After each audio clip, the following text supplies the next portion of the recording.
दोस्तों, स्वागत है आपका स्वागी स्टडी पर। आज हम सीखेंगे कंपाउंड इंटरेस्ट। तो चलिए शुरू करते हैं। मान लो 100 रुपये मैंने 2 वर्ष के लिए किसी से 10% वार्षिक ब्याज पर लिए, तो उस पर चक्रवृद्धि। तो 100 रुपये पर पहले साल की ब्याज हमें 10 रुपये देनी होगी और दूसरे साल पर ब्याज 110 रुपये पर काउंट होगी। तो 110 रुपये की ब्याज बैठेगी 11 रुपये। तो यहाँ पर टोटल ब्याज कितनी बैठी हमारी 2 साल की? 21 रुपये। अब हमें 2 साल में उसको 100 रुपये मूलधन प्लस 2 साल की ब्याज, तो यहाँ पर हमें टोटल 121 रुपये से पे करना होगा। तो यही हमारी चक्रवृद्धि ब्याज कहलाती है। तो दोस्तों अभी हम यहाँ पर अपना मेथड देखेंगे। मान लो कोई मूलधन आपको 10% की वार्षिक दर पर 3 वर्ष के लिए उधार दिया जाता है ब्याज पर, तो आपको कितनी राशि उसको 3 वर्ष के पश्चात देनी पड़ेगी। तो यहाँ पर हमें सॉल्व करने के लिए इसमें सबसे पहले जो इसकी रेट ऑफ इंटरेस्ट होगा, दर, उसको हम रेशो में बांट लेंगे। तो यहाँ पे जो हमारा रेट है इसको हम फ्रैक्शन में बांट लेंगे। फ्रैक्शन में बांटने के बाद ऊपर वाला अंश कहलाता है और नीचे वाला हर। अब नीचे 100 कैसा है, परसेंटेज को हटाने के लिए हम बटे में 100 लिखेंगे, जिससे कि ये फ्रैक्शन में बढ़ जाएगी। 0 से 1 0 कट जाएगा, बचेगा 1/10। तो अब ये फ्रैक्शन जो है हम ऊपर वाले को उसमें इंटरेस्ट मानेंगे, ब्याज, और नीचे वाले को मानेंगे मूलधन। इस फ्रैक्शन को हम अनुपात में बांट लेंगे, रेशो में। रेशो से आपको सारे सवाल के सॉल्यूशन मिल जाएंगे। अब इसमें जो फ्रैक्शन का हर होगा, हर को हमेशा हम मूलधन मान के चलेंगे। मूलधन और अंश जो होगा ऊपर वाला उसको हम ब्याज मानेंगे। तो मान लो हम कोई राशि 10,000 रुपये हमने चक्रवृद्धि ब्याज पर 3 साल के लिए 10% वार्षिक दर से ली है, तो हमें 3 वर्ष बाद कितनी राशि उसे चुकानी होगी वापस। तो यहाँ पर हम रेशो बांटेंगे मूलधन और मिश्रधन का। अब जैसे कि मैंने बताया, फ्रैक्शन में नीचे वाला मूलधन होगा जिसे हर कहते हैं और ऊपर अंश इंटरेस्ट कहलाएगा। तो मूलधन में हमने 10 लिख लिया। अब हमारा मिश्रधन क्या कहलाएगा? मिश्रधन होता है आपका मिश्रधन इज इक्वल टू मूलधन प्लस ब्याज।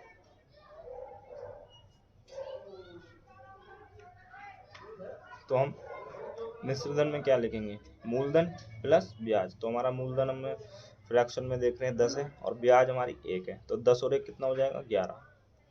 तो यहाँ पर हम इसे फ्रैक्शन से रेशो में बांट देंगे 10/11। तो हमें 3 वर्ष के लिए देना है, तो पहले वर्ष के लिए हमने यहाँ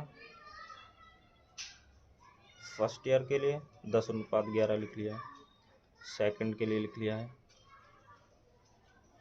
10/11। यहाँ पर 10:11 ये थर्ड ईयर के लिए, क्योंकि यहाँ पर 3 साल के लिए काउंट करने को बोला है उसने, इसलिए हमने 3 बार ये लिख लिया है। अब इसमें हम इसकी मल्टीप्लाई करेंगे तीनों की, तो क्या आएगा हमारा? 1000, और यहाँ पर आ जाएगा आपका 1331। तो यहाँ पर पहले हमें अपनी तरफ से अपना मूलधन और मिश्रधन निकाल लेना है इस मेथड से। अब वैल्यू किसकी और चाहिए किसकी, एक फॉर्मूले पे चलेंगे। अब हमारे पास मूलधन है क्वेश्चन वाला, ये हमने अपना एज्यूम कर लिया है अपने मेथड से, फ्रैक्शन बीन बना के यहाँ पर मूलधन और मिश्रधन लिखकर यहाँ पर हमने अपना एज्यूम कर लिया है। तो यहाँ पर हमारे पास क्या है? क्वेश्चन का मूलधन। अब क्वेश्चन का लिख लेंगे हम यहाँ पर 10,000, और हमारा मूलधन क्या कहलाएगा? 1,000, जो हमने एज्यूम करा है, जो हमारा निकला है, एज्यूम नहीं करा है। यहाँ पर हमारा मूलधन निकल के आया 1000। तो वैल्यू किसकी, मूलधन की वैल्यू हमारे पास थी 1000 रुपये यहाँ क्वेश्चन में, और चाहिए किसकी, मिश्रधन की। मिश्रधन हमारा कितना निकला, 1331। अब 3 जीरो से 3 जीरो काट देंगे और हमारे पास आ जाएगा 1331 जीरो 13,310। तो क्वेश्चन का आंसर है 13,310। ये हमारा मिश्रधन कहलाएगा। अब जिसको नहीं समझ में आया वो दूसरा क्वेश्चन देख ले। मान लो सेम मूलधन, प्रिंसिपल अमाउंट हमने 10,000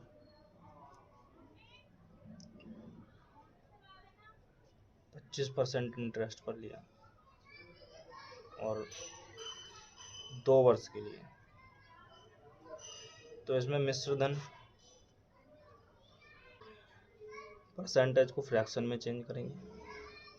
25% हटाने के लिए 100, 25 एकम 25, 25 चौके 100, ये हमारी फ्रैक्शन आ गई।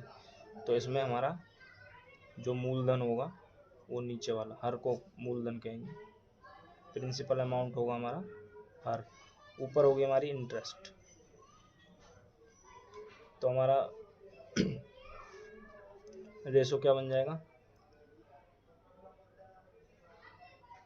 प्रिंसिपल हमारी बनेगी 4, मूलधन हमारा 4 कहलाएगा और मिश्रधन की क्या रेशो बनेगी, मिश्रधन होता है मूलधन प्लस इंटरेस्ट। तो मूलधन प्लस इंटरेस्ट 4 और 1 5। कितने वर्ष के लिए, पहले साल के लिए हमने ये लिख लिया, हमें 2 वर्ष के लिए दिया है। तो एक और वर्ष के लिए हमने 4:5 यहाँ पर रेशो बांट लेंगे, ये सेकेंड ईयर के लिए हो गया। तो यहाँ पर हमारा प्रिंसिपल और मिश्रधन कितना है,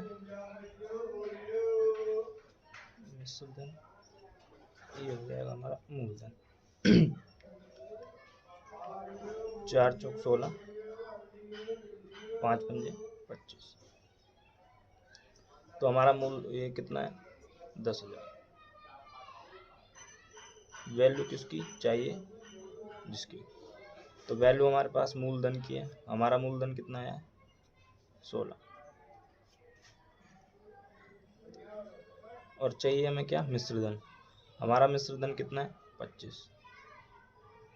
वैल्यू किसकी चाहिए, किसकी, हमें मिश्रधन की वैल्यू चाहिए। तो यहाँ मिश्रधन हमने जो हमारा क्वेश्चन के मेथड के हिसाब से निकल के आया वो लिख देंगे। 5 हासिल लगा 12, 25 दूनी 50 और 12 62, 62 का 2 हासिल लगा 6, 25 छिक्का 150, 56, 156। ये हमारा मिश्रधन निकल कर